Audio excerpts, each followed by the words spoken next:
Good evening, everybody. Welcome to the Palm Springs Unified School District regular board meeting. Today is September 28th, 2021. I'd like to now call the meeting to order and begin with our roll call. Board President Wood, Here? Clerk Jarrell, Here.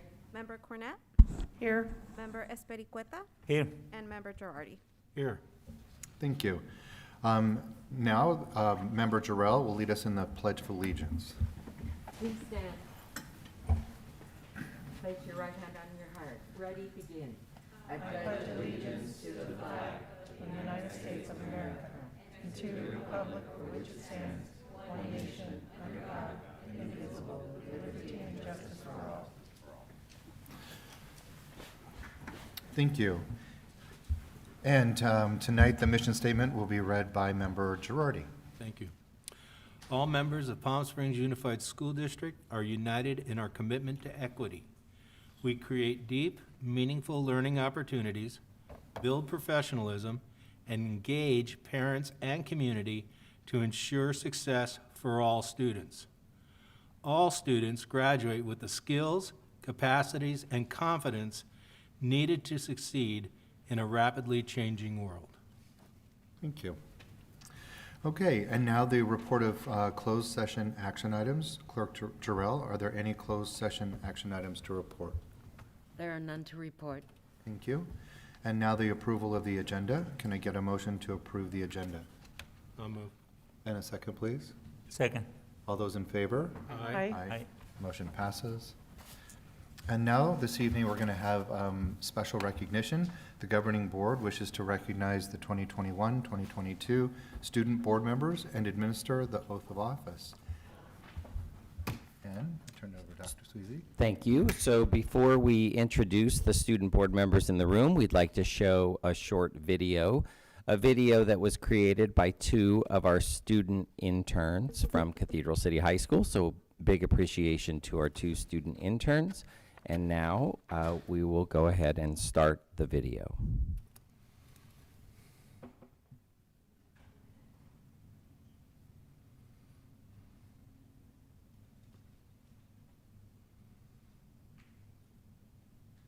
Sorry, if you give me just a minute to get it ready.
Maybe do the oath and then the video. Do the oath.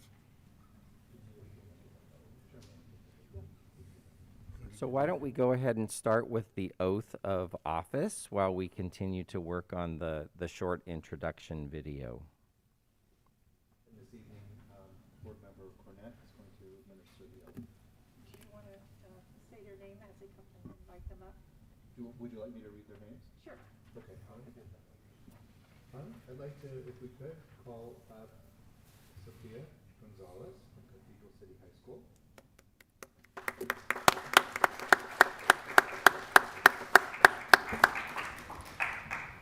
And Stephanie Romero from Rancho Mirage High School.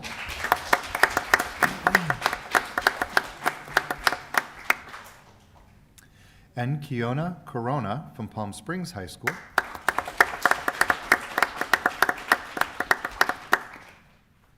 And Ramon Salado from Desert Hot Springs High School.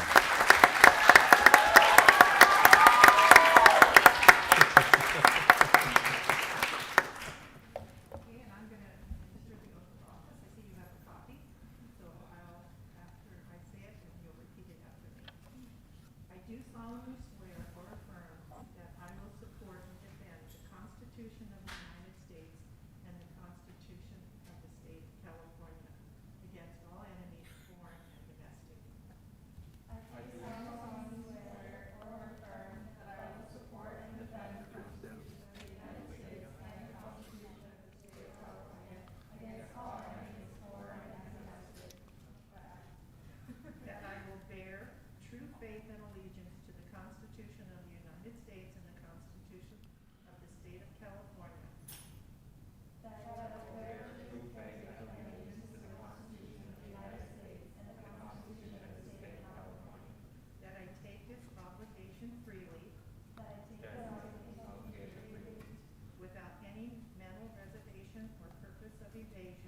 will well and faithfully discharge the duties upon which I am about to enter.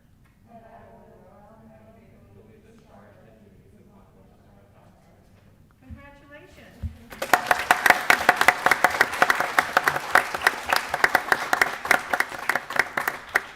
We're so excited as the Board of Education to welcome you as student board members. I think this is our maybe 4th year having student board members, and we hope that it will be an exciting opportunity for you and also for us. We do learn a lot from our high school board members, and so we're so excited to have you. So congratulations. Thank you.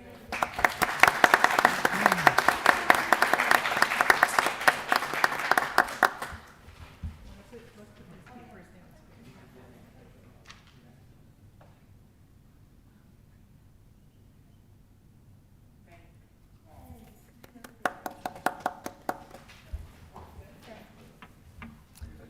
And how are we doing on the video? Ready?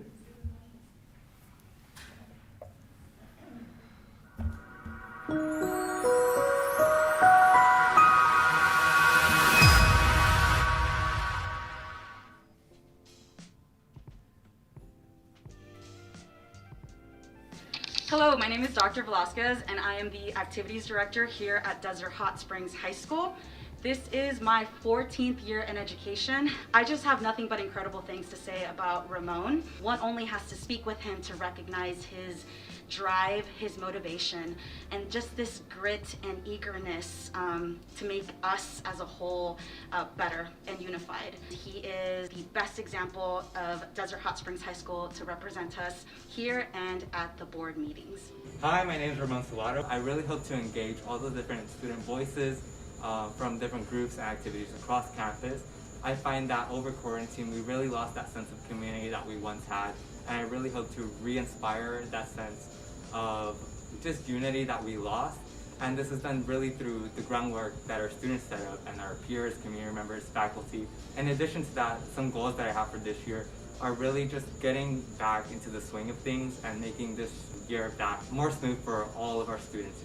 We chose Jasmine because we feel that she's a perfect fit for alternative ed or MSJ. She was struggling at her home school, and when she got here, she found herself. She just turned her whole personality around, got straight A's, and she's just a great example of school leadership. My goals are to just represent the school and show like other students and other people that this isn't a bad school, that people come here because it's actually a really safe environment here. We all don't learn the same, like, that's right.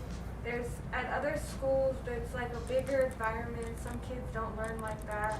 And coming here really has changed me for the better, and like, I've seen a really big turn in my life, and I want to be able to represent this school and be able to show kids that coming here isn't bad at all.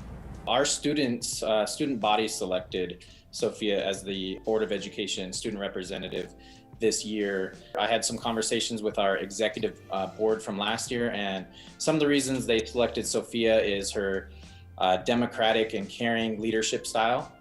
Also, Sophia is very approachable, and students are very comfortable around her, and she's a natural leader, and she also works very hard to meet the needs of all students. Hi, my name is Sophia Gonzalez, and I'm the student board member from Cathedral City High School. I wanted to serve as student board member because I wanted to let the board know about what's going on my campus and share what we've been doing, because it's pretty awesome over here.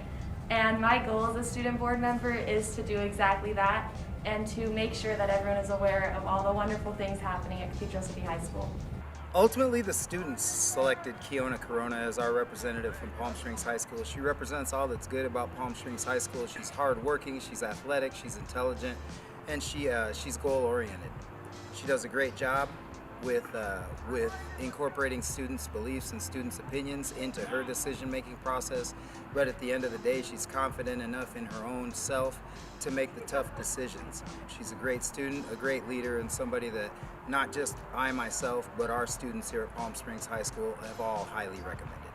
Hi, my name is Kiona Corona, and I want to become a student board member this year to be the face of Palm Springs High School. My goals for this year is to promote more Indian pride, have a new atmosphere for the returning students from distance learning, and being a role model to the underclassmen to be part of school activities. For example, like going to dances, going to the football games, and participating in clubs here at the high school. Stephanie has been in ASB for 3 years, super reliable. I mean, she's one of the people I can always count on in our program for the past 3 years. This year, she's the senior class president, and even at the end of May and into June and July, she kept on calling me. We met up, and she was just wanting to find as many things as she could do for not just the seniors this coming year, but all the students at RMHS. And so for me, it pretty much was a no-brainer. Hi, my name is Stephanie Romero, and I am the senior class president at Rancho Mirage High School. I wanted to be a member of the Student Board of Education this year because I think it is such an honor to be able to represent my school and to be able to give a report on what it is we've been up to. One of my goals this year is to make sure some of the smaller clubs get more attention as our athletics do. One of my main goals this year is to make sure there's as much student involvement in all of our events and everyone is happy and excited to be there to make up for lost time.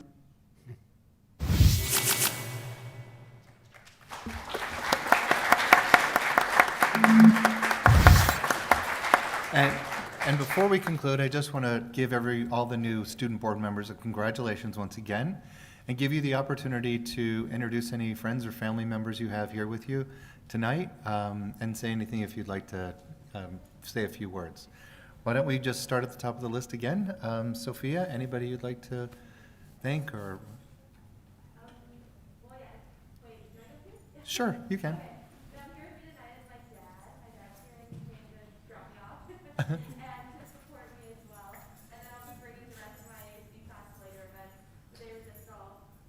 Events tonight, but yes, I'm very excited and thank you for having us all. Thank you. And Stephanie?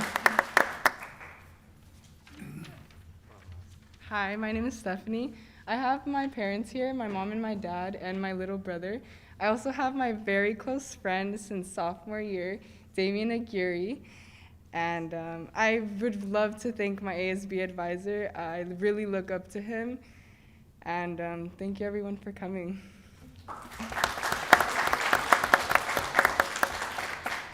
And Kiona? Hi, my name is Kiona, and tonight I brought my friends and family with me that are dear closest to my heart. And oh my God, W. Thank you. And Ramon? Well, first off, I just want to say that it's a pleasure to be here with you all. I had the fortune of bringing my USB class here with me to support me, so I'm really grateful for that. On top of that, I have my amazing, I have my amazing USB director who I've had the pleasure of knowing for 4 years going strong. Unfortunately, this is my last year, but like, it's going good. And then on top of that, I also have my parents who are in the car waiting. Thank you all.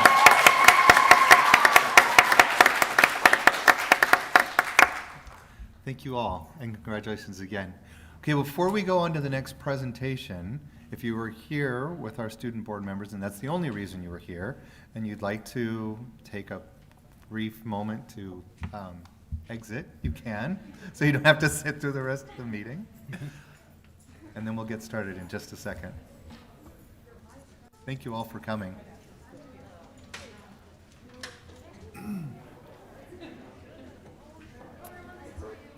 Let him off the hook, Jimmy should have made. She said, okay, introduce every one of the USB in your box.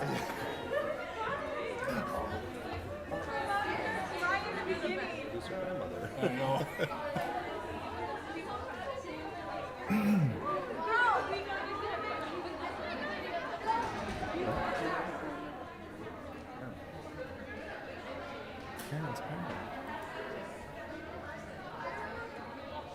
Okay, let's move on to item 10, the ETIS security review, and I believe you want to introduce him, Dr. Sweezy? Sure. As Will Carr and Eric Arlein make their way up to the podium, one of the things we're very proud of here in Palm Springs is our school board's ongoing commitment to technology. So over the years, the board has worked with us to make sure that we allocate a sufficient amount of money to technology to provide devices and internet access to all of our students.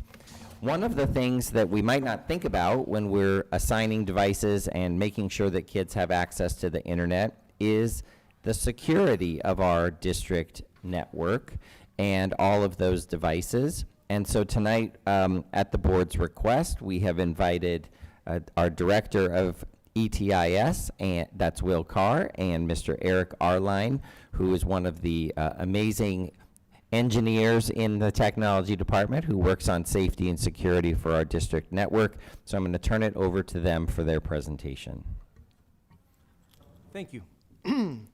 Board President Mr. Wood, board members, Superintendent Dr. Sweezy, cabinet and colleagues. Let me adjust this mic a little bit here. All right, so today we'll be providing you with an informational technology security overview. We will go over the specific key components, threats, data points as to online usage of our students and staff. Sorry. And I'd like to say this report was put together with Microsoft Power BI. And Eric did a great job on putting this report together, so get to see some of the cool features of this. All board members should have a copy of the link to this. It's interactive, so the links are clickable and the data points are sortable and viewable. So if you have time to go online and look at it, then you'll get some additional features from it. Okay. As networks and online resources continue to evolve, so do the threats. Bad actors take advantage of the evolving technology.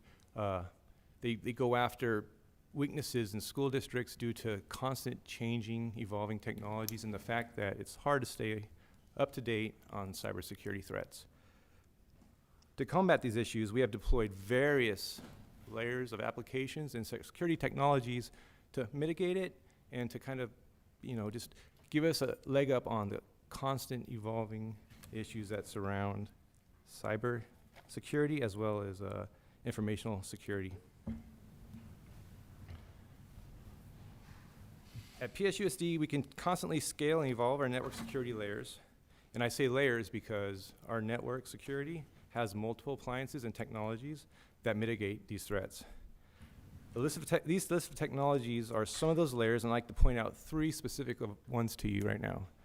The first one I'd like to discuss is the Cisco ASA Firewall and Palo Alto Firewall. A firewall is basically a piece of technology that separates our network from the world or the internet. All of our traffic goes through that firewall, both inbound and outbound. And since we can control that, we can make changes at a very granular level. We can do that on the fly, and we can do that based off of any information we receive or abnormalities in our network. We're going to go over to Palo Alto a little bit further on another slide as well. The next one I want to discuss with you is basically our Barracuda email filter. Email is arguably one of the most common threats that businesses, us as individuals, face because we get attachments, phishing, all these other threats that we're not quite aware of or they may be new to us, and sometimes we just click on it to see what's happening with that email, and we deployed what we call the Barracuda email filter. The Barracuda email filter is a pretty smart device. Not only does it allow us to make very minute changes to the way mail flows in and out of our network, it also receives automatic updates from various agencies that are tracking known issues, and then it tries to block those emails before they hit us. In addition, our end users can customize their email experience by going in and creating allowed lists and block lists of quarantine emails. So that's another layer of technology that we have in place. The third one I'd like to discuss is the Sentinel 1 endpoint protection. This right here is basically one of our top tier defenses against ransomware.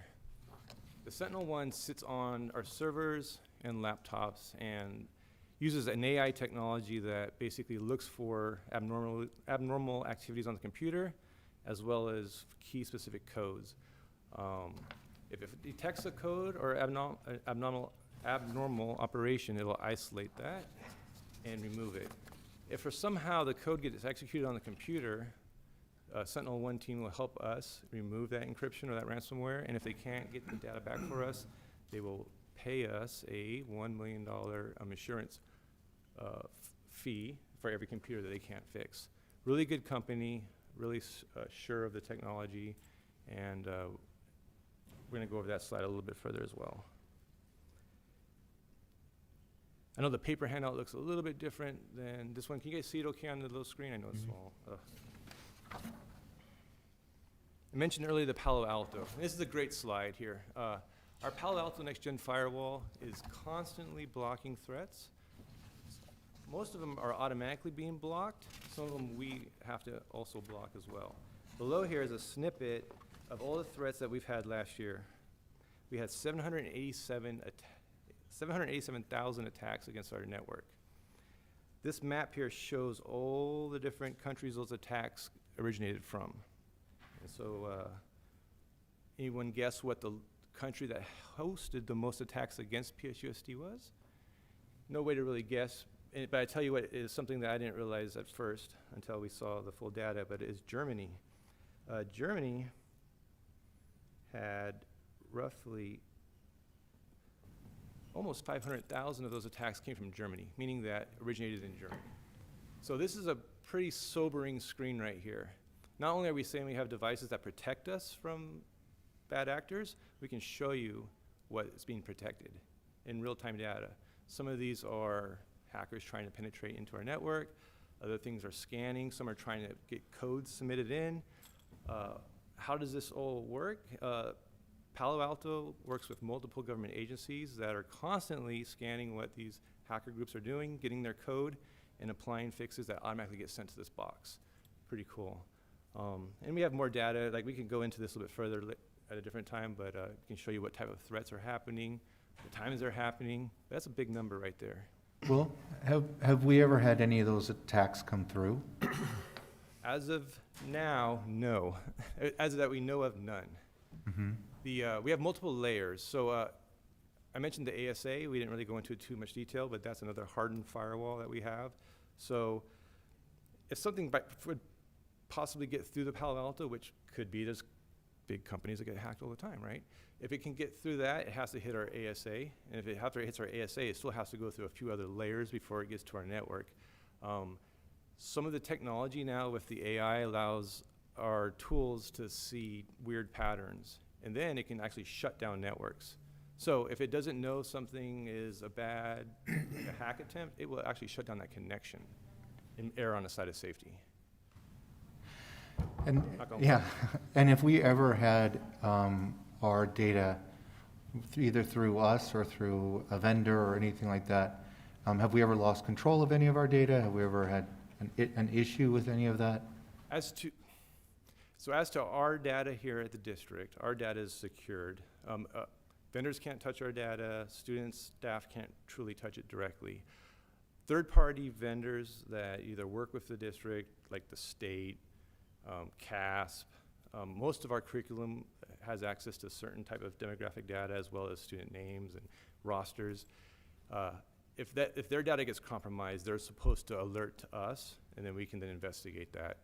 I have no 100% proof of any of data from third parties being compromised.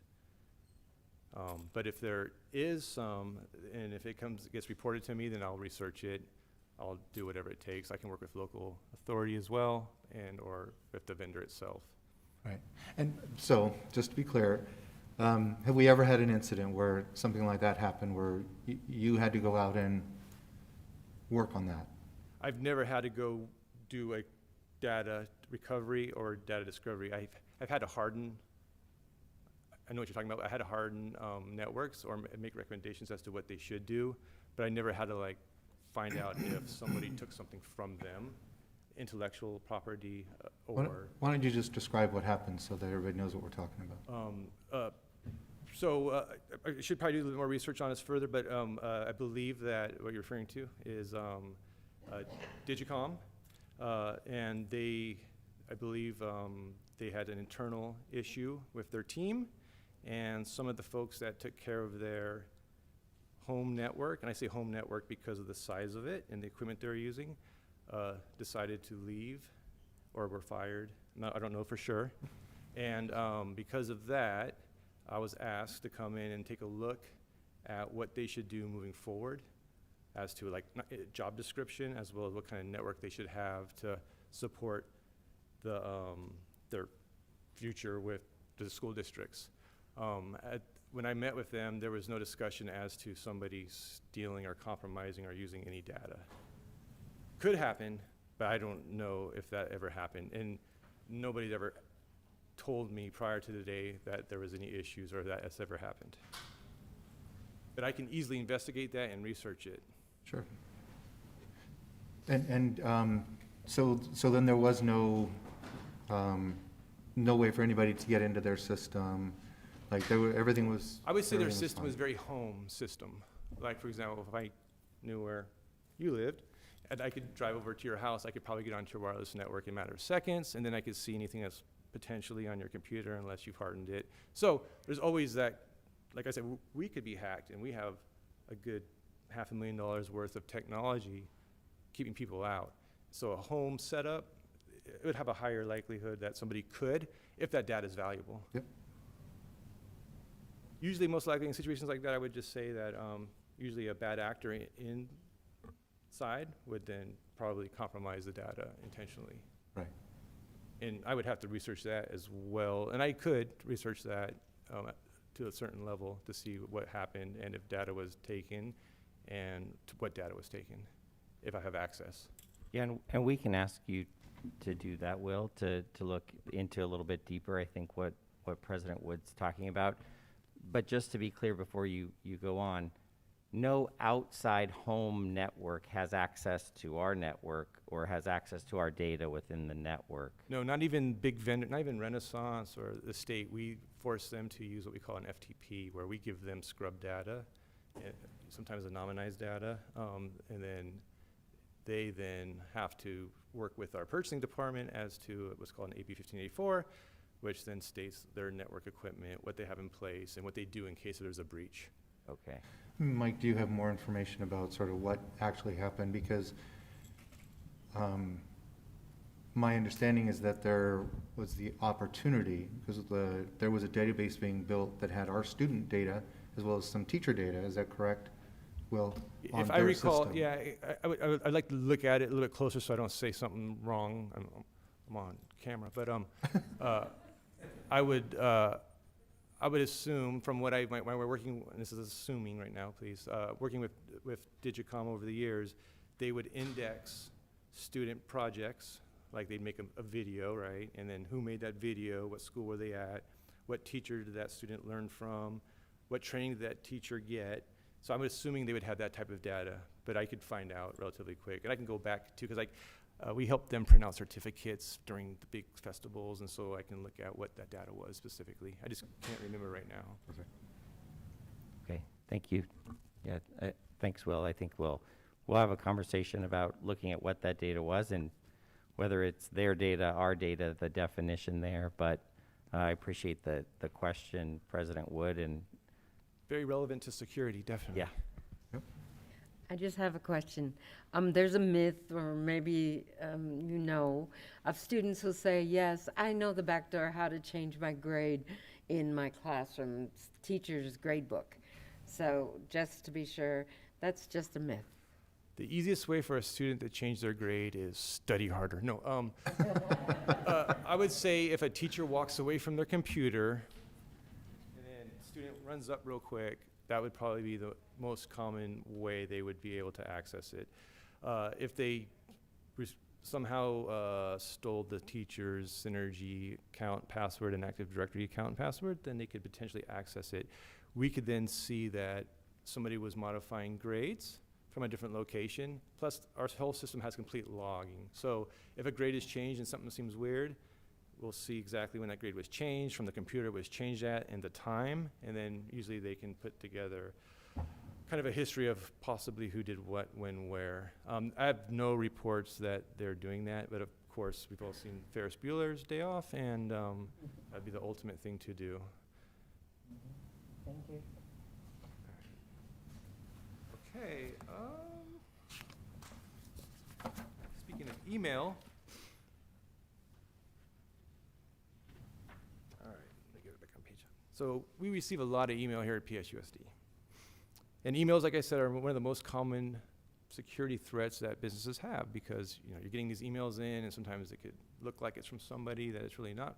Sometimes it might have something embedded, an image, a link, all those things. Most of those threats do get stopped by our Barracuda, but some of them require students, staff, to use their knowledge to thwart that attempt. And I'm going to talk to you real quick about two types of threats that have touched our lives here. One is the business email compromise. And I'll just read real quick. Basically,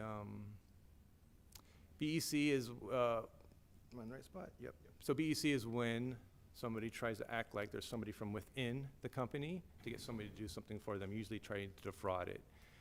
It's a pretty serious one of the more expensive types of threats out there, and as you can see, $17 billion in losses in 2019. We don't have the 2020 data yet, but I'm sure it's going to be much higher due to COVID.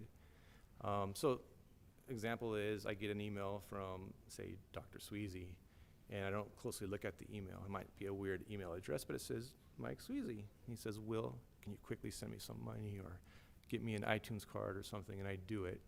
And I keep doing it until I realize, hey, this doesn't seem right. Or I call them and say, hey, everything okay? Why do you want me to send you so much money? This happens to a lot of people, in businesses and out in the public. So this is a training issue, more or less.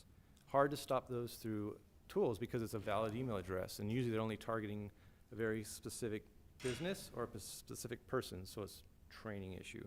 The other one I want to talk about real quick is spam. We've all heard spam. We think spam is email that is annoying and it's wasting our time, and it is. Spam is one of the largest waste of businesses' time and money. As you can see, it's about a $20 billion per year cost on businesses due to productivity, due to IT trying to block it. So hence why spam was like the first email appliance was built to block spam. And this is from years ago, right? From AOL days. So with our Barracuda, if you get emails that maybe aren't true spam but are wasting your time, you can just go into your quarantine, create a block on it, and you won't get those anymore. So I'm going to show you a quick snapshot of what our Barracuda has done. This is for the last month.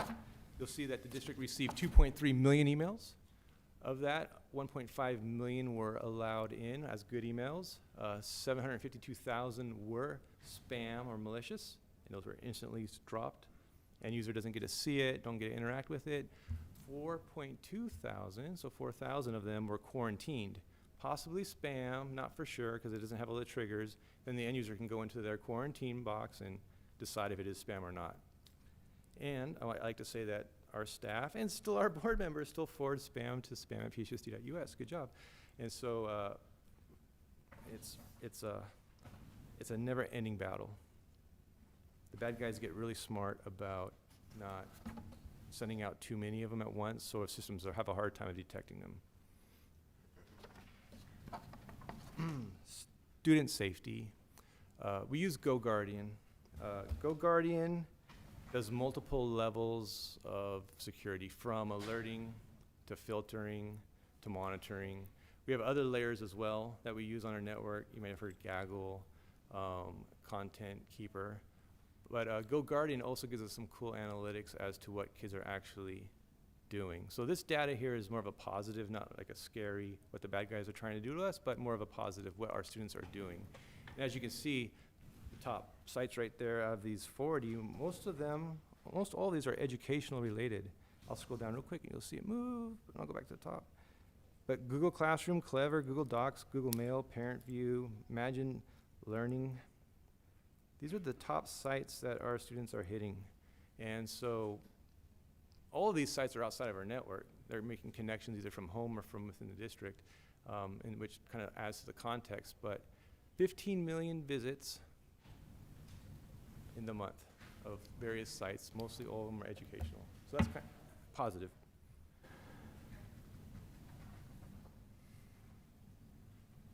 I mentioned Sentinel-1 earlier, and I'd like to show you some data as to what it's really doing. We have over 2,200 devices protected with it. All of our servers are, as well as key laptops. And 132 threats have been prevented, and 4 of those have been ransomware attacks. And it stopped. Stopped it, quarantined it, we get the report, we get to see what happened. It's amazing. And I like to show this just because we say we're protected, but it's nice to show when it actually happens, right? It gives you a certain sense of like a great product. And we'll continue to get more endpoints protected as we continue to buy more licenses and deploy it. Right now, all of the laptops and every VPN user has Sentinel-1 on their device. This one's for Karen. This is two-factor authentication. Look at my notes here real quick. The greatest asset and threat when it comes to information security is our end users. Two-factor authentication is arguably the best tool to protect from data loss of our end users. When a bad actor gets a staff member's password, username and password, and they try to log in, if two-factor auth is turned on, they won't be able to log in because they won't have the code. How it works is if our network sees that we're trying to access resources from a location other than a trusted device, it triggers the two-factor. And if I don't enter in that code, I'd never get in. Now, early on, two-factor was really tied to a cell phone and other items. But as you can see, roughly 450 of our users have decided not to enroll in two-factor, and mainly due to a few reasons, but one of them is their personal devices and connectivity. So we were researching right now as we speak fobs that we can assign these users that will generate that code, as well as an application that can sit on their laptop and desktop that generates the code. So once we kind of go through that testing and see if there's any issues, then I think we'll get some more adoption. At the end of the slide, I'm going to ask you guys some takeaway considerations, and one of them will be about two-factor authentication. All right. Well, a good technology strategy starts with multiple layers. I talked a lot about physical layers, applications, appliances, but one of the most important pieces is us, the staff, our end users, and the training that goes along with that. I'd like to introduce Eric Arlein. Eric Arlein is one of our engineers and our resident security expert. He'll talk a little bit about some of the professional development, ongoing training, and other tools we use that make sure that our staff knows how to spot these threats and what to do with it. All right. So as we'll mention tonight, we have multiple layers of security. We have multiple firewalls, multiple web filters, endpoint security at an actual device or the laptop. And we also have a Barracuda email gateway appliance. However, there's one item that we did not talk about, which is the biggest risk to organizations and to ourselves, and that's the end user. Studies show that recently 88% of data breaches that occur because of an employee mistake. Users are the highest risk to our organization, and the only way to kind of mitigate this risk is with training. And this is where security awareness training comes in. Through our partnership with K-12, HSN, and TDAP, our technical assistance and professional development, we're able to offer training to our users free of cost. This program is funded by the California Department of Education. They've been using this program for the past 4 years. It consists of small videos on cybersecurity related topics like password security, basic online safety, and how to identify these common threats like phishing emails. One of our main goals with this program is to basically train our staff on how to be better protected at work and at home. We want to be able to train them to understand the importance of recognizing the phishing email to prevent a threat, the importance of recognizing a common iTunes gift card scam that comes in as impersonation. Also, be able to recognize business email compromise attempts that we get on a daily basis on our filters. In addition to the online trainings that we get from this program, we also have access to simulated email assessments. We're able to send phishing emails to our current staff with basic online tools to basically simulate a phishing assessment, a phishing attack. So our users are getting trained constantly by us on how to recognize a phishing email, how to recognize a scam, how to recognize the business email compromise that we control. When they click on it, when they click on a link in the email, they get a very similar picture which you see up there on the screen, which basically says this email has been sent out by your organization, and since you clicked on this, you're not in trouble. We don't kind of shame them at all, but they're able to get additional training and resources. On the back end, our team can see who clicked on the email, at what time, when it happened, and do recommendations for additional training and assistance as needed. In addition to the TDAP security awareness training, we offer annual training with Keenan Safe Schools. Keenan is our current training platform that we use for mandated reporting, CPR training, things like sexual harassment. We recently added in 4 new modules for cybersecurity, which should be required by all staff to take annually as during our new process. In addition to Keenan, we also do a program for students every October, which is the National Cybersecurity Awareness Month. Our kids are in primary and secondary grade levels, get information on how to be better digital citizens, how to think first before they post online, and overall, how to be a better person when it comes to doing online content.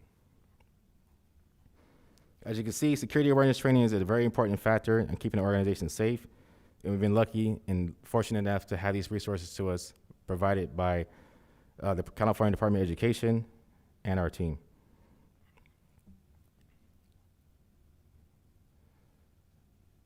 All right, I'm gonna go on to a different slide that has a more of a lighter tone of what's going on. So as you guys know, 2020 was a very difficult year. And this could be an understatement depending on how it affected you personally. Luckily for us, here at the district, we were fortunate to have a one-to-one program already in place for our students, so that when they go home with the devices, they're good to go. So really had to just focus on pivoting our in-classroom learning to distance learning. And Zoom was a major part of that for us. As you can see, for 1 year, from March 2020 to March 2021, we have 439,000 Zoom meetings. Our busiest month was October, where we logged more than 71,000 Zoom meetings. When you look at the details and more of what actually happened or how long the meetings took, we logged an astounding 28 million meeting minutes throughout that same time frame from March 2020 to March 2021, with our top user having more than 500,000 Zoom meetings throughout that period of time. We continue to log this data as the year progressed, and we have stats that show data from March 2021 to August 2021, where we were able to log more than 175,000 meetings. You see a drastic decline when we came back to in-person schooling, and those numbers reflected there.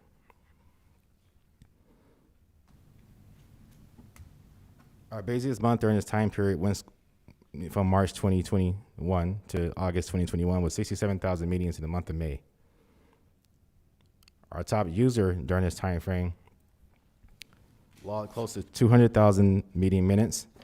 We had 10 million meeting minutes for the 6-month period of time.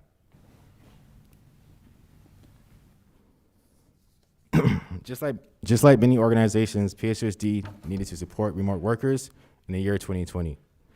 And this was accomplished through a VPN service called Virtual Private Network.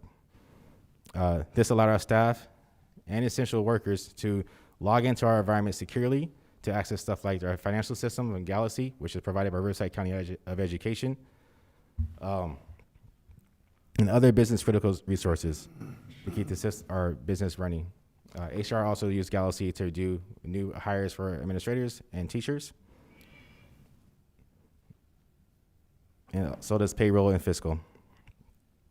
Our remote workforce grew and adapted to the situation we were in during that time period.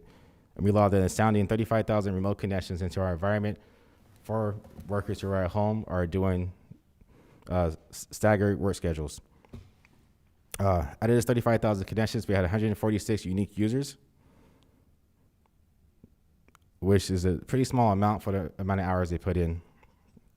But from a security perspective, a VPN, a virtual private network, which gives people access to our internal resources, was very limited to only devices that we owned as a district. So we only configured VPN on our district-owned devices like laptops or tablets if needed, but it wasn't open to the public or anybody's personal devices at all.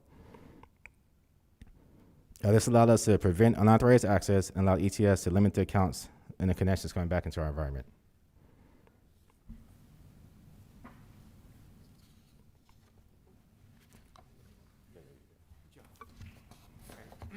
Which wraps most of this up. Has a couple key takeaways. We'll take a new approach to professional development and awareness for our staff. We want to really take advantage of our security awareness month. Some great things have came from that, such as our Cyber Champions program. Our TOSAs are heavily involved with that as well, with the training that happens all the way from TK all the way up to 12th grade. Our TAPS program that Eric mentioned is amazing.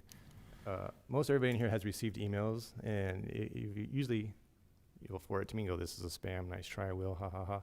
But sometimes you click on them, and we get that report, and then we'll send you some videos to watch. In addition to all that, we also receive feedback, daily bulletins that are semi-classified from the FBI, Department of Homeland Security, MSISAC, as well as CISA. And these tells us current emergent threats that are happening. Sometimes they're relevant to us, sometimes they're not, because usually it's based on various technologies. Like, for example, there was an Oracle threat recently. We only have SQL in our network, so we don't have to worry about that one. Sometimes it's very relevant to us, and sometimes it's not at all. But we get to see what's happening, and based of what's happening out there, then we can make adjustments to our policies and practices within the network. This happens daily. One thing I'd like to point out right there under domain monitoring is haveibeenpwned.com. So you have the link to this report, and you can click on that, and maybe I'll click on it real quick. This is an amazing tool. Leadership has seen this a few times, and I'll be a guinea pig here. But basically, what you do is you type in any email address you have or use, and it will tell you if that email address has been compromised on any source on the network. For example, say I was doing something with Coachella tickets, and say my account was compromised because there's a hack against Coachella or Golden Voice, and I can see where that, if that was had happened to my account, it'll tell me. So I'm going to type in wcar, oops, at psusd.us. I'm going to hit enter, and it says, "Oh no, I've been pwned." And so this will show all the various things that my account at some point has been. So I got some Adobe there, some Adapt, a Palo, Canva, Dropbox, Epic, Evite. The reason why I look at this often, but my account was compromised on Epic, which is like a third party to another program. So I went and changed my password because I got alert. So go in there and look, and if you have some of these like things listed, like E-Trade or Evike or shopping or LinkedIn, change your password immediately. Good for everybody, right? So just check all your emails and see what ones have been compromised. All right. Other than that, as we're moving forward, we're looking at, how do we combat and constantly adjust to security threats. It's constantly evolving. We see it in the news daily. I didn't talk about, the Colonial Pipeline hack with the ransomware or the meatpacking. Those totaled $16 million they had to pay in ransom to get the stuff back. So it's really, it's big stuff. It's important. And so as we're looking at how we adapt and how we combat those things, we may have some personnel change.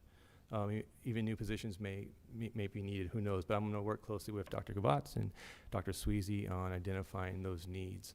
Again, we're constantly evolving our training, and as Keenan is a great platform for us to do our mandatory training, we'll review various trainings and or import new trainings into it based on what's happening in the world.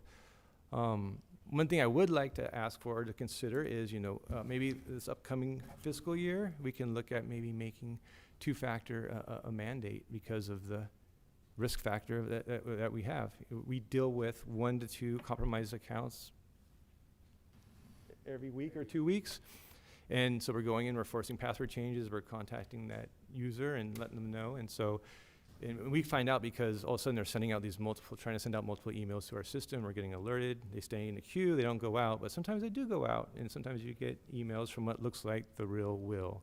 And so two-factor auth will help that. Other than that, I think that's it for our presentation. Any questions you may have, additional questions? I have a question. Will, how has TikTok affected how students are end users as you spoke? What they're seeing, TikTok's learning? blocked. I'm So just we curious. blocked TikTok. Pretty much all social media is blocked. TikTok is blocked right now. If there's some type of content or relevant tick or talk that's important for education, teachers then can contact us and we can help them get that content to the students. But pretty much all social media is blocked. We have been contemplating how could we open up some social media to students that have shown a digital citizenship. And so we're still kind of working that out. Maybe as they complete their cyber champions, as well as show good behaviors, maybe we can open it up on the student network, but we haven't gone that far yet. Well, I saw a video being used by a family member recently of how to go through a TikTok video and be able to use social media in school. Ooh. So has that been approached, or have you seen that? I haven't seen that, but I want to see it. 'Cause maybe I can maybe I can start accessing social media here at work. It is a possibility. Maybe they're somehow using a proxy. We block proxies, which are where one site allows you to access content from another site through their site. We block proxies. There are new technologies that maybe sneak through, but can you send that to me? Thank you. Thank you. Yes, if you'll send it to him. Okay, any other questions? Yeah. Which part? Thank you both. Thank That you. was great. So Very much good. information. Thank you. Thank you. All right, next we'll move on to public comments. All comments are to be directed to the board, be under 3 minutes, and shall be devoid of any personal attacks. Members of the public are expected to maintain a professional, courteous decorum during public comments. Board members do not respond during public comments. So, Clerk Jarrell, do we have any email comments tonight? We have no email comments this evening. Okay, thank you. And do we have any telephonic comments? We have 3 telephonic comments. You have 3. Okay, great.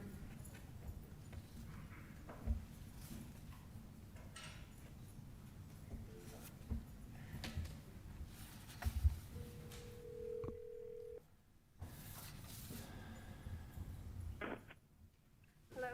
Hi, Edith? Yes. Hi, this is Erica from Palm Springs Unified School District. You are live with your public comment.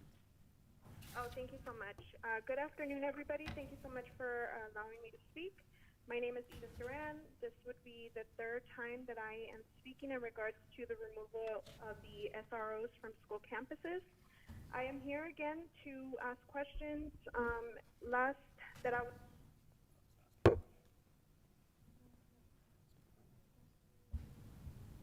And you were going to start negotiations. I want to know what's going on. Why aren't they back on school campus? What are we waiting for? Our students need this coverage. They need the support on site.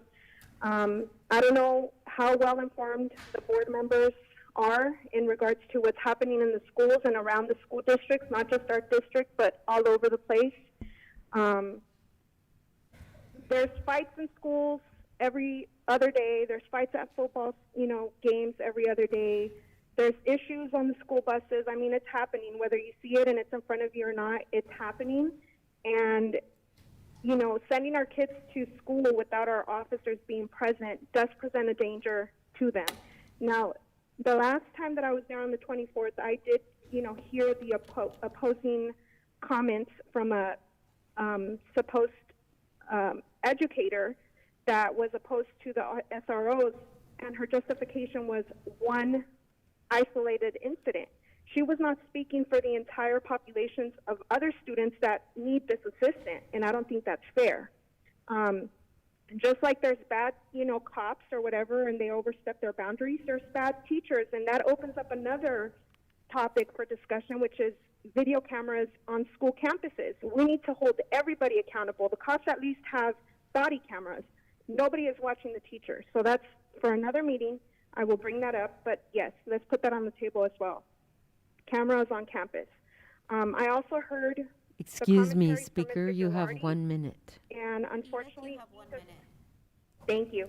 Mr. Girardi also opposed at the August 24th meeting that he didn't think the resources being spent on these SROs was worth it. Well, that's pretty much saying that the safety of our students he doesn't care about, which it's very worth it. Their safety is foremost, number one, and their education as well. So if you're not spending money on that, then what is the money going? It doesn't matter.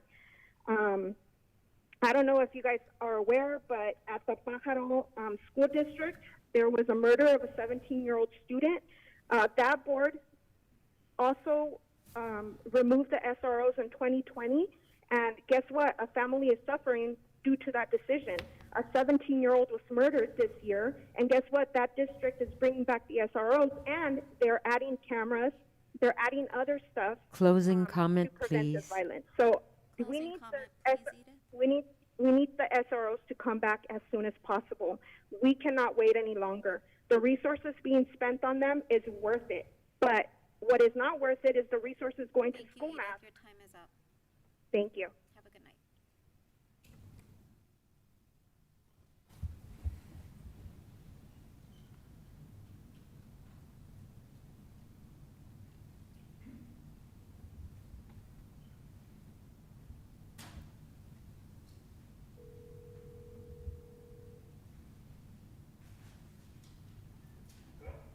Hi, Roger. This is Erica for Palm Springs Unified School District. You are live for your public comment. Thank you.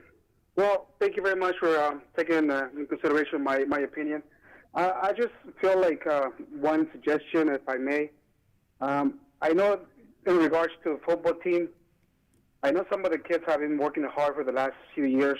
Last year, they were all locked up inside. No, they didn't get a chance to play any season. This year, fortunately, they started the season.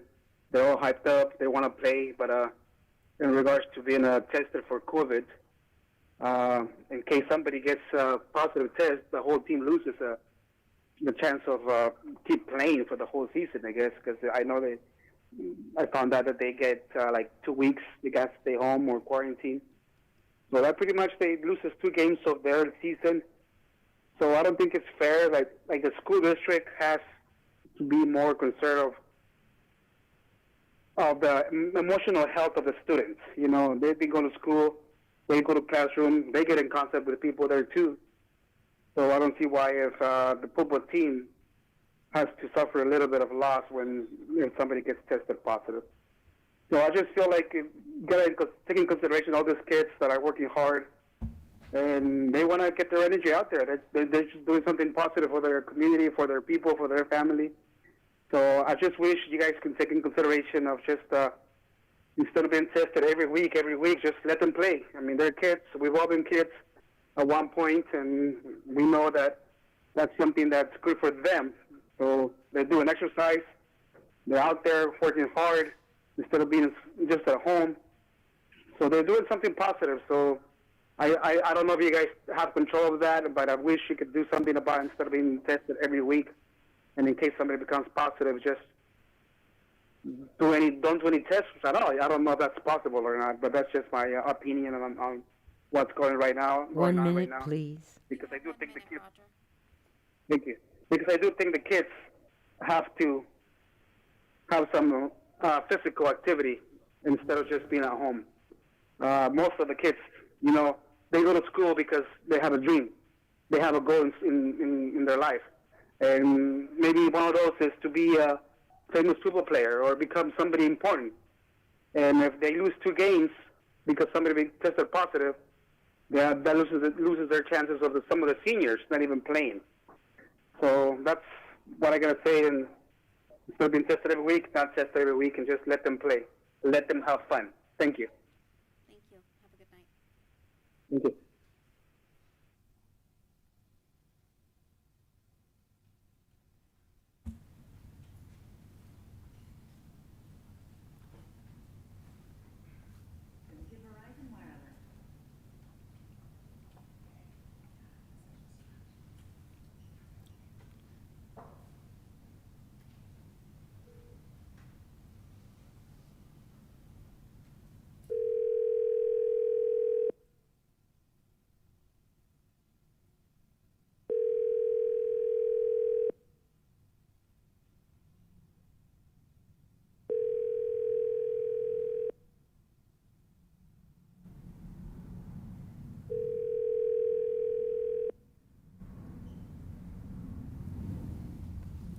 Your call has been forwarded to an automated voice messaging system. Okay. Thank you. Okay, and now we'll go to in-person public comments. If you want to speak, you need to complete one of the yellow cards that's up front and give it to Erica, and she'll bring it over. I have a few cards now, so we'll get started on those. The first one is from Miss Angelina Tellez, and if you wouldn't mind, you can take the microphone up here at the podium, and you'll be timed at 3 minutes.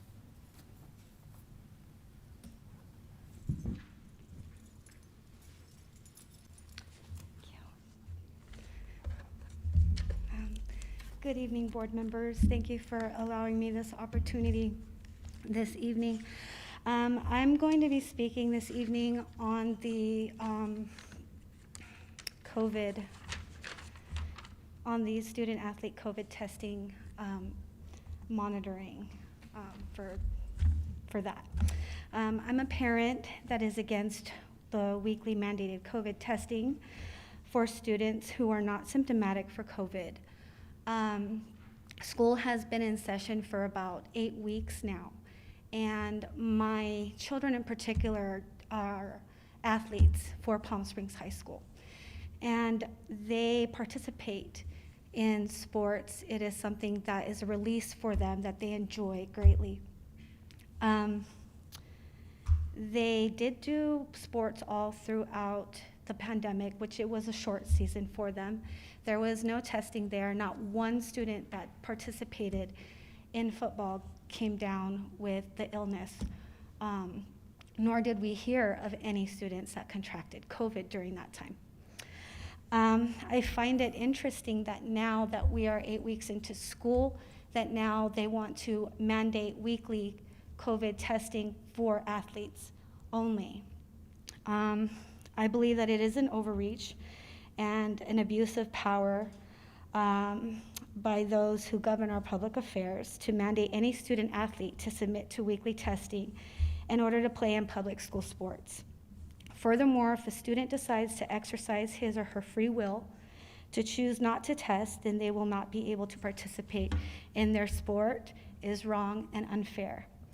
It's discriminative punishment directed towards student athletes, and this should not have any place in our school. Data collected by the CDC and from hospitals across the country. Excuse me, Ms. Tellis, 1 minute. Shows that young people under the age of 18 have accounted for less than 2% of hospitalizations due to COVID. Young people carry some of the highest antibodies against COVID-19. That is simply the science. Other schools in our Valley League are not forcing weekly testing on their students, so why should we? Also, why should we waste our tax dollars on the PCR rapid antigen testing that has proven to be inaccurate, providing false positives and false negative results? This form of testing is not accurate and therefore cannot be trusted. This testing is a waste of public tax dollars that could be allocated toward improving student education and enriching extracurricular activities, such as the sports that the kids are in. The power to decide one's health care Closing statement, To please. test or not to test should lie with one's own right to free will, and government or public entities like schools should not interfere with it. Please, board, please remove the mandate for the student athletes. Thank you.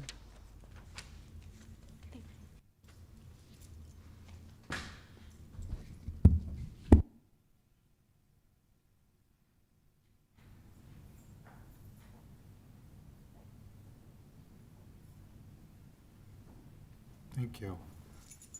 Okay, next this evening, we have Karen Johnson from Palm Springs.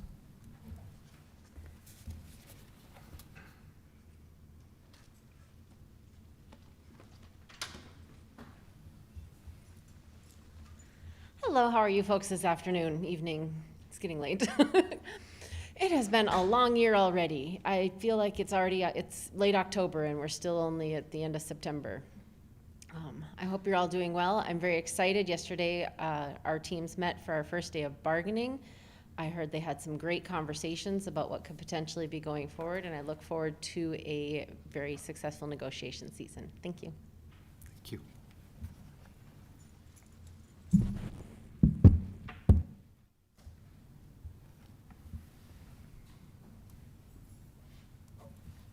Thank you. Okay, next from Desert Hot Springs, Tamara, looks like handwork. There we go.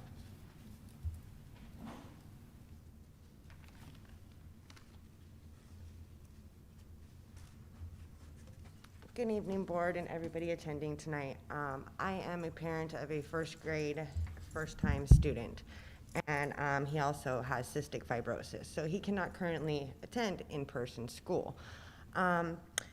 I have a major concern. I've been trying to get in contact with as many people as possible to get him some type of learning where it is, let's see, the schooling, it's too advanced for him, let's put it that way. It is his first time in school, once again.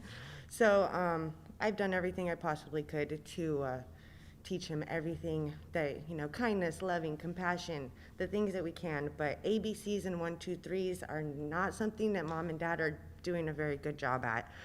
I've spoken with his principal on this.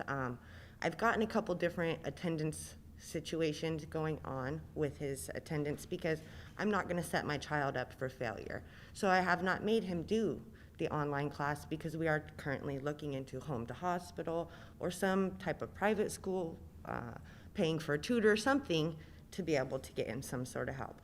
There was a situation with his principal where he brought up another parent's name. I don't know the parent. Maybe the parent's here, Miss Avant. I have no clue. But I don't think that anybody else's names should be being brought up in situations. I believe that's a HIPAA violation, and there's just a lot of situations with trying to get a hold of somebody to help me is really hard. And I'm a first-time parent in the school board doing this by myself, and I have reached out to multiple people. I have been here multiple times to your guys' office and spoken with different people, but I always get their secretaries. And I'm being directed to different people. I just would really, really, really like some assistance on getting my son the proper education that is supposed to be provided. I was also told that if I did not Ms. have... Tamara, you have 1 minute. Thank you. Thank you. I was also told if I did not have my child start attending, that the proper authorities would be called on me. I don't know who those proper authorities would be. I've also talked to the SARS program as well. I have had child protective services in my life. I am a recovering addict, and I take very much pride in my child. So if that's the case, if Child Protective Services is going to be called, I have reached out. I have officially reached out to you guys as well. So that's all I have. Thank you. Thank you.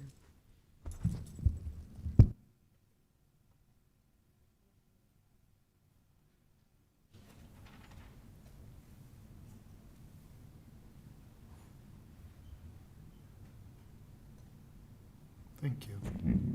Okay, and last this evening we have Stephanie Avant.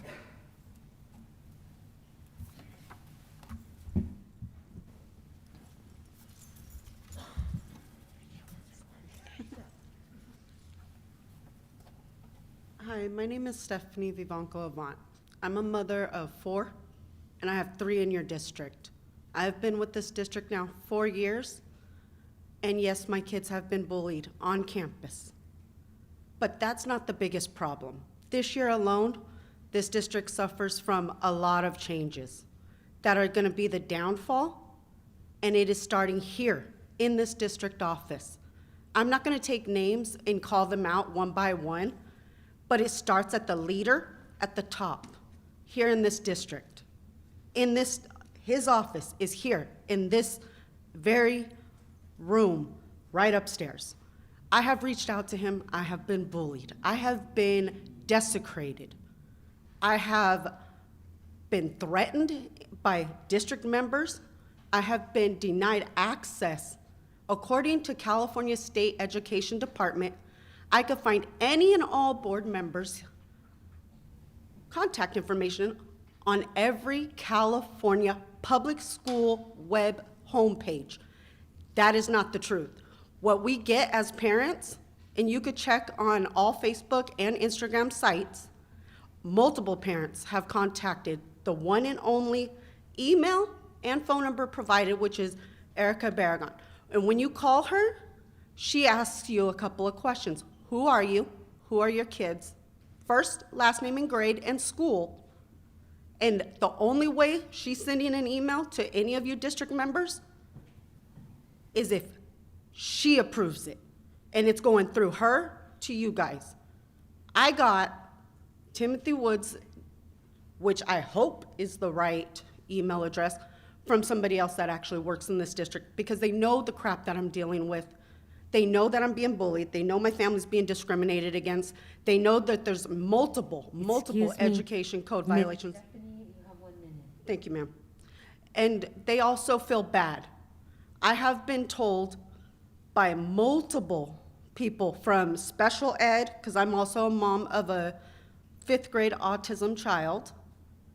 I've been told by special ed, I've been told by student services, I've been told by the educational service department, and by the higher ups that, guess what? Oh, well, that's the way it is. Or else. I've been discriminated against. My daughter is online at DLA. She's been discriminated against. And I've been bullied. I've been bullied, discriminated against, disrespected, threatened.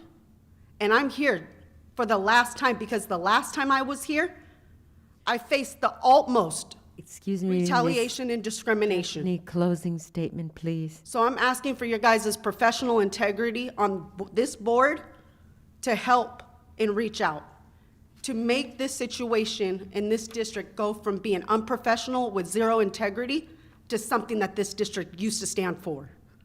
Thank you.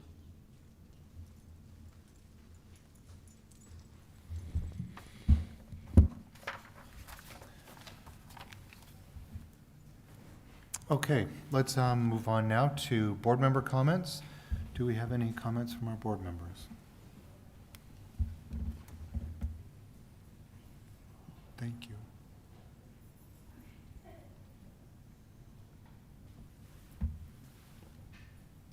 Yeah, I have a short comment. Yes, please. Yeah, I want to report that in September 22, I attended the desert roundtable with the board member, Arlein. She was the distinguished speaker. Also was Dr. Suisi and Johan.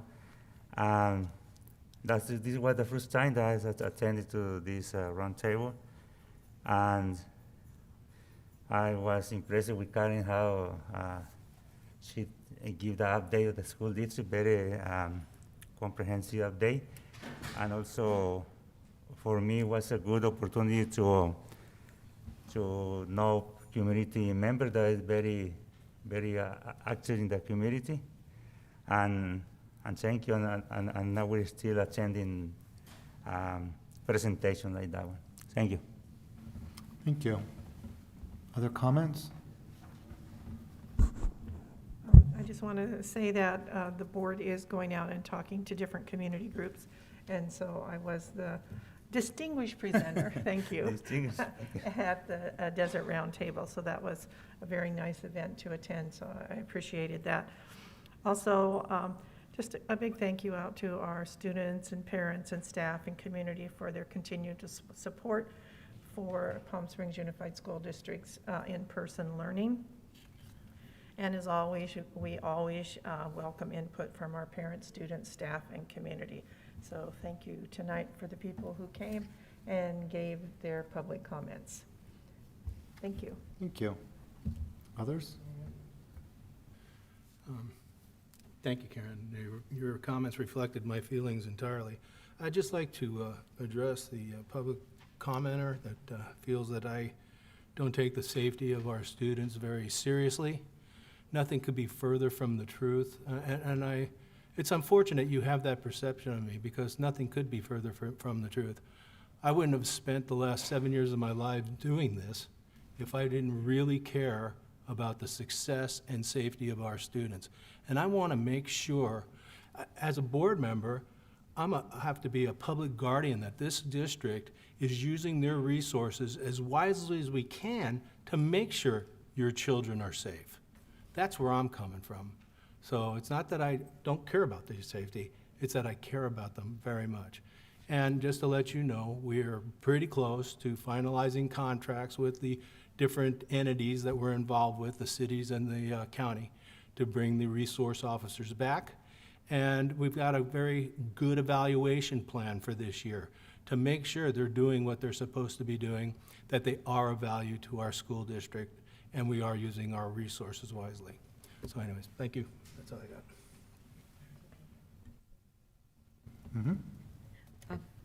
I would like to formally thank former Director of Certificated Services, Dr.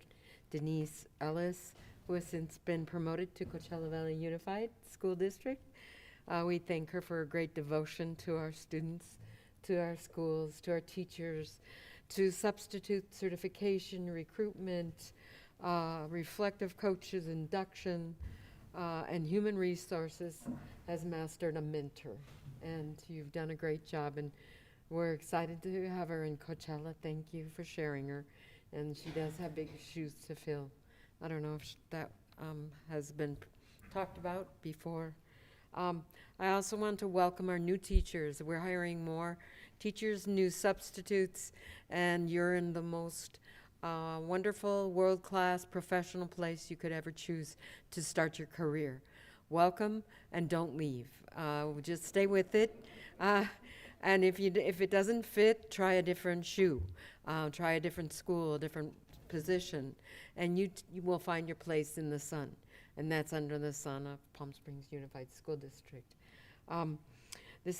We had Attendance Awareness Month. Thank you for all the motivation, excitement, getting kids back, excited about attending. This is Suicide Prevention Month. We are very serious about helping all those in need, every single person in need, and that's important. I live in Thousand Palms and had a chance to drop by Della Lindley parking lot on the Robert Road. It's beautiful. It's so nice to see people in that parking lot.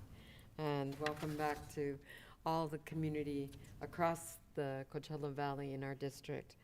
I also want to appreciate the district's commitment and partnership with Jeremy Wishadell from Coachella Unified. I'm not sure if we all understand how big our adult CV school, Palm Springs Unified campuses have grown, and we are educating more and more adults.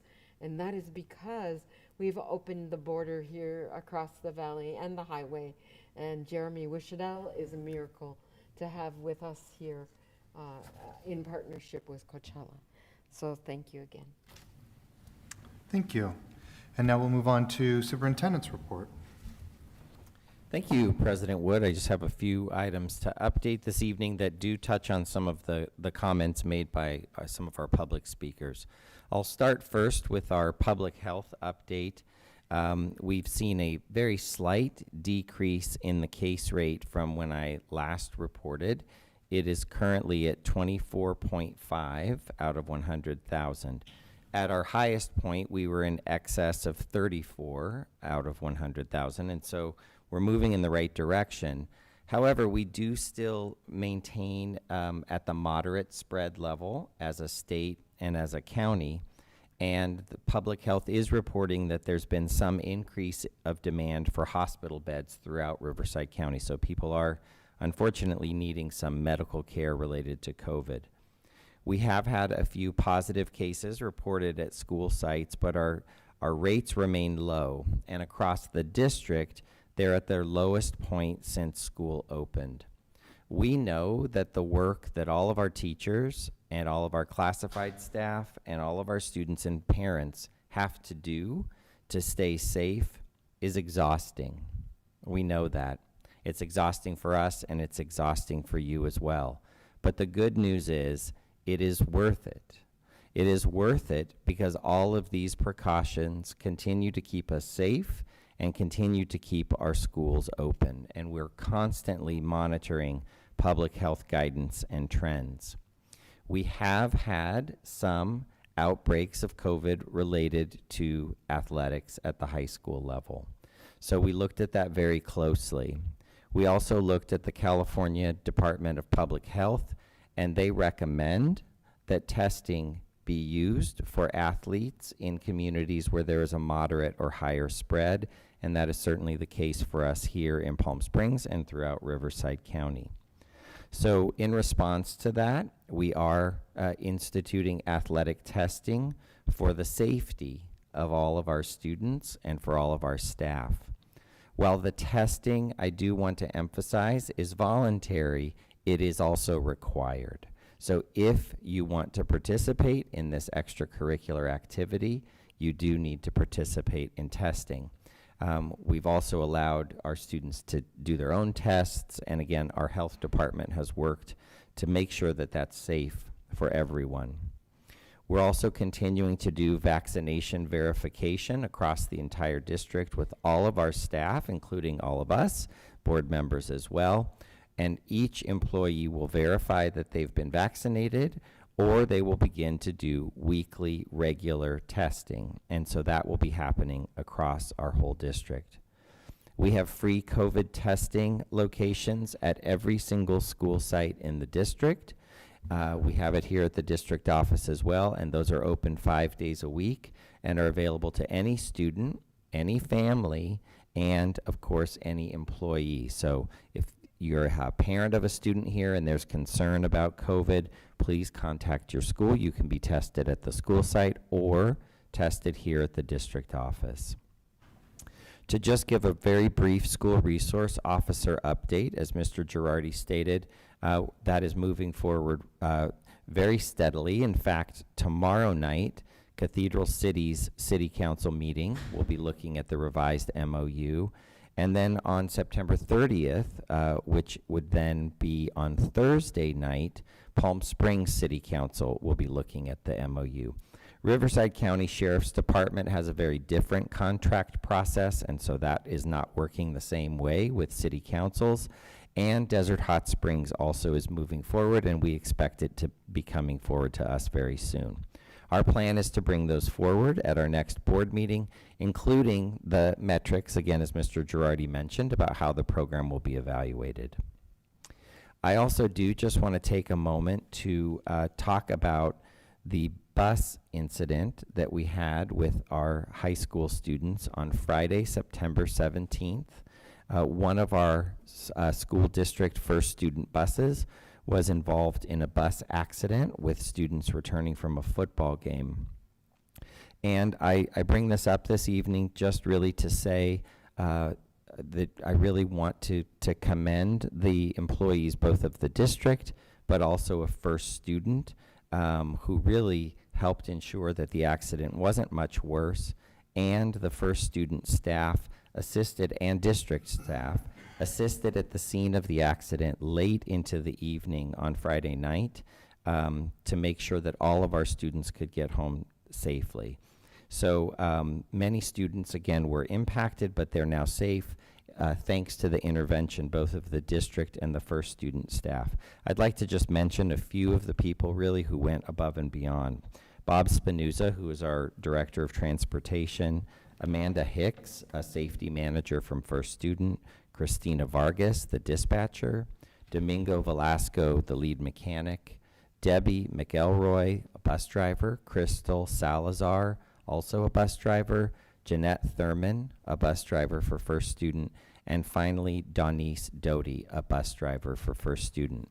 I really appreciate all of their efforts to help keep our students safe and to get them home late that evening. Dr. Kovac and I have continued our school site visits over the last several weeks, and it's so exciting every day to see the students and talk with staff at each school. We've recently visited Cathedral City High School, Catherine Finchie, Nellie Kaufman, and Raymond Cree Rancho Mirage Elementary School. And at one of those schools, we saw an amazing lesson, a Socratic seminar with middle school students who were discussing really the damage that stereotypes of Asian Americans in film can have on us as a culture. And it was a really great lesson that we were able to observe.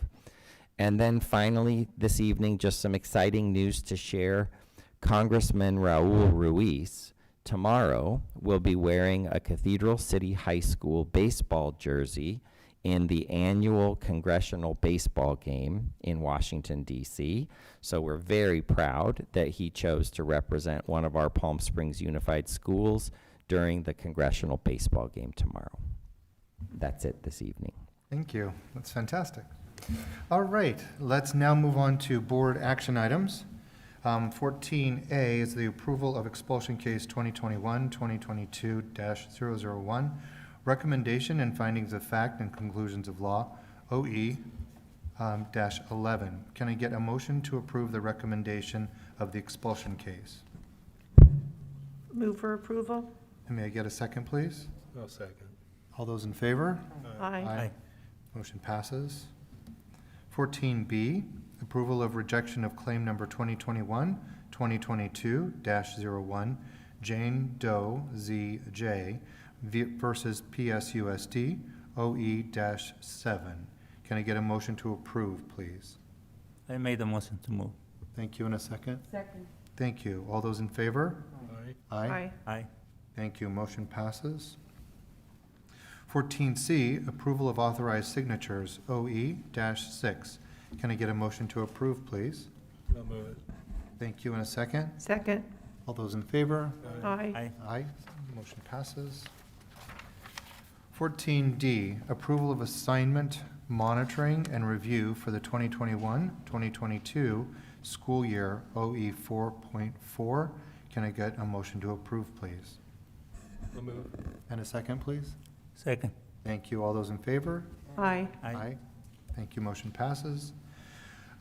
14E, approval of certificated and classified employee transactions, OE 4.4. Can I get a motion to approve, please? Move for approval? And thank you. All those in favor? Aye. Aye. Aye. Motion passes. 14F, approval of revisions to Board Policy 6158, Independent Study, OE10. Can I get a motion to approve? So moved.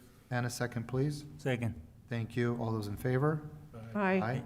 Thank you. Motion passes. All right. 14G, approval of Proclamation of Bullying Prevention Month, October 2021, OE-10. And I believe Ms. Musil is going to present to us. Yes, actually, I'm going to turn it over to Dr. Kovac to introduce this item. Okay, great. Thank you. So, as you can see, what we have projected is our PSUSD anti-bullying proclamation, and we got that from our Executive Director of Student Services, Laura Musio. I also want to share that we have a special guest with us this evening. We have Solange Signoret, who's going to be coming up and sharing some information with us. She is a junior at Palm Springs High School and an ambassador for Boo to Bullying. So Solange is going to share information about the support Boo to Bullying has provided and can continue to provide the district. Thank you, Ms. Signoret. Thank you. So First and foremost, I want to apologize for looking a mess. I'm coming from MTU's jazz class, but I felt like it was very important to be here. So hello, my name is Solange Signore. I am 16 years old and a junior at Palm Springs High School. I am an ambassador as well as the volunteer coordinator for Boo to Bullying. I would like to thank the board for approving the proclamation for bullying prevention. Speaking from experience, having been bullied in elementary and middle school, I became involved with Boo to Bullying to help spread our message and impact our kids' future. As an ambassador, I've had the opportunity to reach so many kids by doing in-person assemblies, online assemblies, and implementing new programs. So hopefully with our schools opening back up, we can get back to that. Since 2018, we have reached over 15,000 kids, and with the support of all of you, we can reach even more. Bullying has such negative impacts, and suicide is the third leading cause amongst teens in the US. According to HARC, in 2019, 3.5% of adults considered taking their own life. The percentage of 9th grade students that considered suicide in 2019 was 15% for Desert Sands Unified, 17% for Coachella Unified, and 20% for Palm Springs Unified. So as you can tell, Palm Springs Unified does have the highest suicide rate amongst all of these students. Our message is to eradicate bullying and enforce a system that will help these kids in their near future, giving them the tools to keep in their toolbox for when fixing is necessary. The more we bring bullying to the forefront, the less likely people will stand by and allow it to happen. So once again, I'd like to thank the board, superintendent, and all of you here for listening to our mission.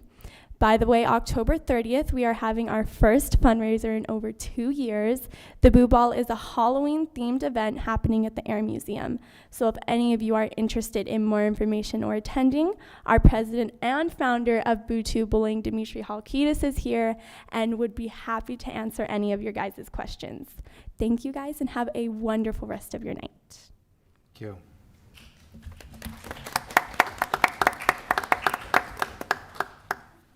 Thank you, Solange. That's a powerful message. Yes. Thank you for being here. Thank you. All right, can I get a motion to approve, please? Move for approval. Thank you, and a second? Second. Thank you, and all those in favor? Aye. Aye. Thank you. All right, let's move on now to the superintendent's consent items 15A through 15H.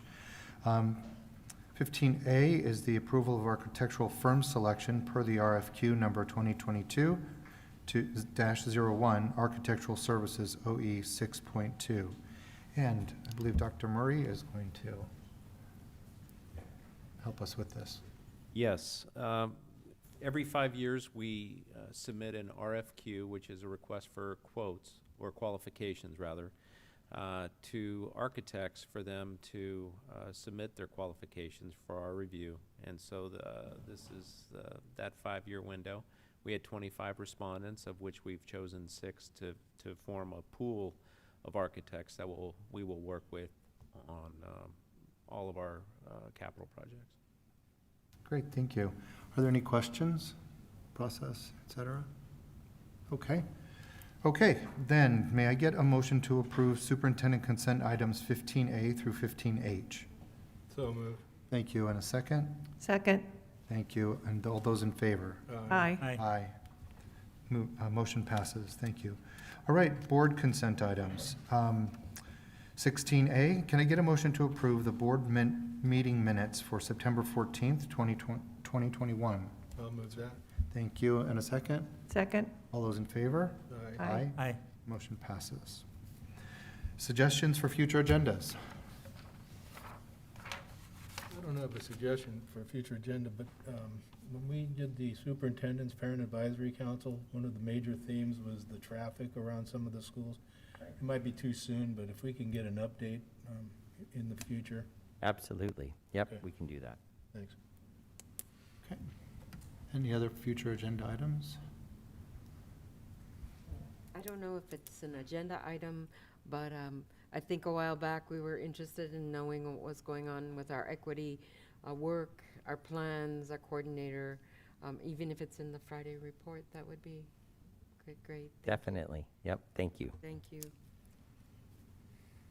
Anything else? Okay, great. Setting of the next board meeting, item 18A. That'll be regular meeting on October 12th, 2021. Debrief?